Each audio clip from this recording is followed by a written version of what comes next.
mga taong akala mo habang buhay na sa'yo. Pero isang araw, pipiliin nilang sirain ang lahat para sa pansamantalang saya.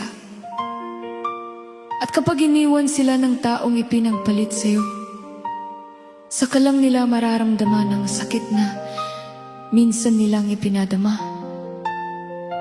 Hindi ito kwento ng paghihiganti, kundi kwento ng katotohanan. Dahil minsan, ang karma, marunong din kumanta.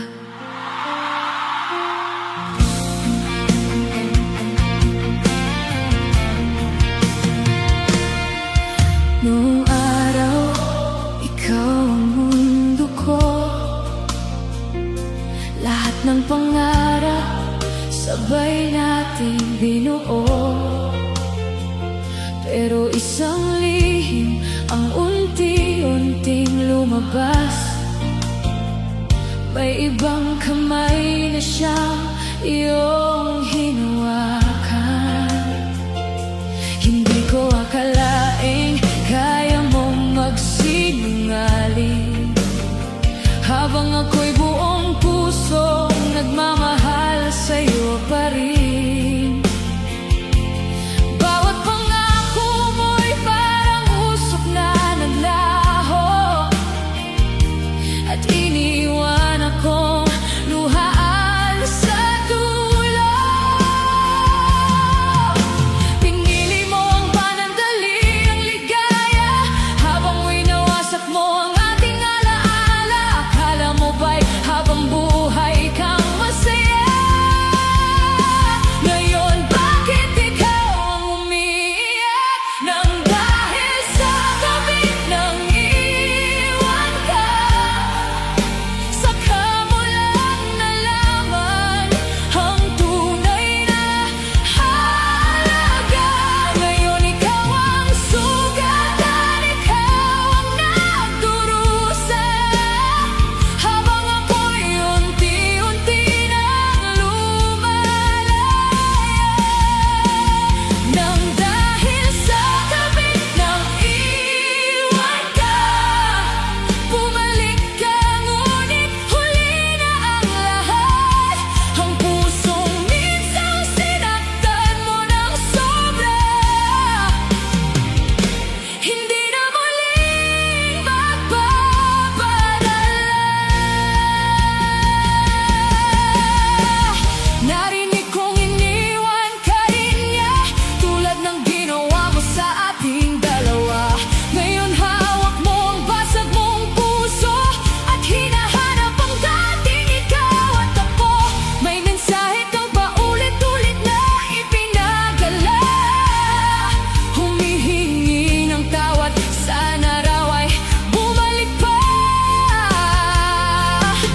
Pero ang bawat luhang pinahid ko noon, naging lakas para tuluyang bumangon. Hindi na ako ang dating umiiyak, hindi na rin ako ang laging wasak. Natuto akong mahalin ang sarili, habang ikaw ang naiwan sa pagkakamali. Nang dahil sa kabit ng iwan ka, saka mo lang nakita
Hindi rin ako naghihiganti.